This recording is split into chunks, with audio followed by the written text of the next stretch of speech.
why this exhibit and why this artwork? Well, siguro ngayon, in my upbringing as a Catholic, you know, I think it's a very central in terms of your responsibility with your community. So this particular painting talks about a reflections in the things that's going on around you, and at the same time, this painting specifically is within the context of during the period right after martial law, where people are going out in the streets, joining the demonstration against the martial rule and against the dictatorship.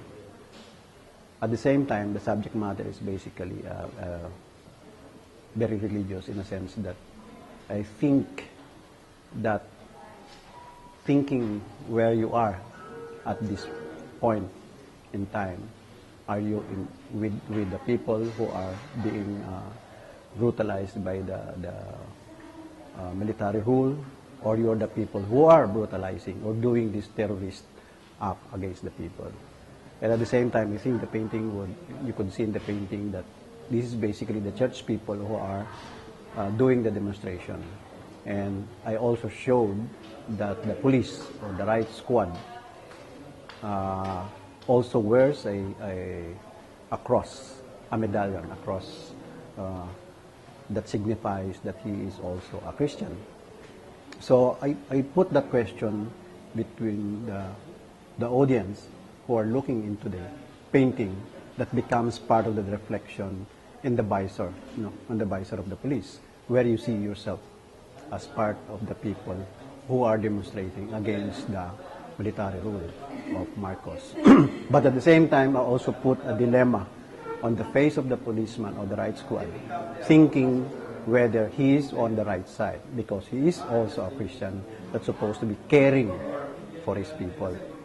So that contradiction, in a sense, is the kind of reflection that I want people to see, whether you are outside of this situation. Do you see it still applicable during this time, 20, 30 years? I think so, no? Because even though there is no military rule now officially, but somehow it is still the ruling elite or the ruling power who are using the military, the police to harass people, even using the law to harass people. And that's why the question of to reflect on what happened then is also the same situation that we should reflect on what's happening now. And I think it didn't really change much in the deeper sense of the situation. What moved you? What made you different from the others that we lost? No, I'm not really different. I think I'm just acting as an artist in this case, telling the story of your time. I mean, it's just the same thing with the artists during the Egyptian period, where they carve and paint what they see and what's going on around their country.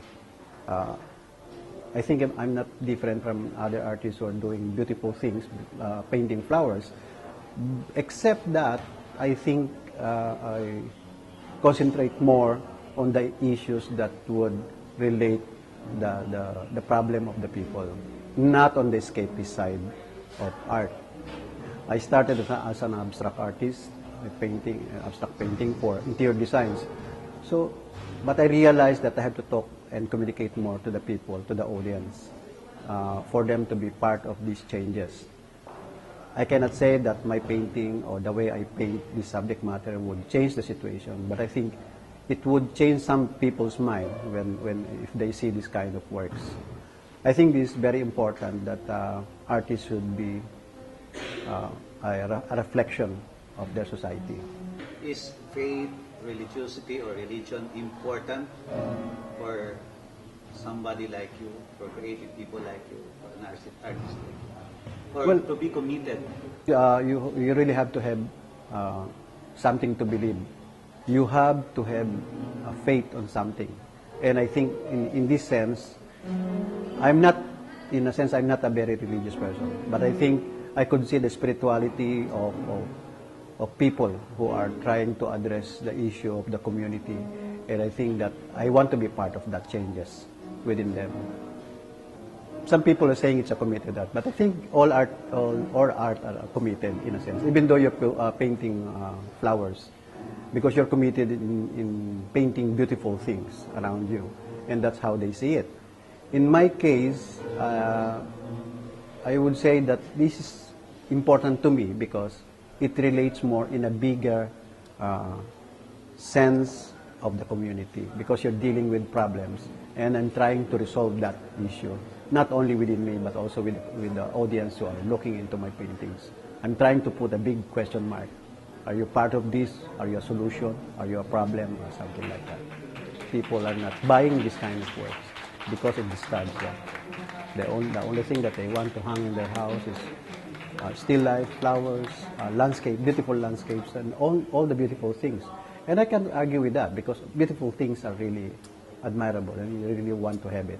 But at the same time, looking into paintings that questions the situation or question the society itself is in a sense a responsibility of the artist, because at the same time I'm also questioning myself.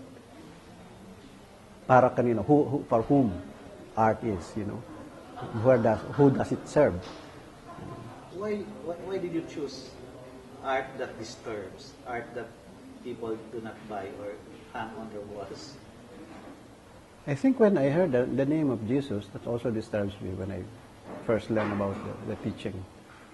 Because why do you care for others? What for? No?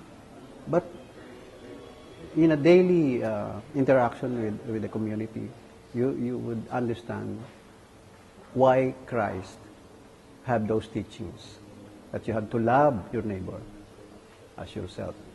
It's very simple. You don't really need to say anything at all beyond those basic teachings. And I think that's I grow with that concept. And doing this kind of painting is the kind of love that I think that I want to share to the community. The love that questions your responsibility, your moral upbringing and all that. So I think it reflects everything.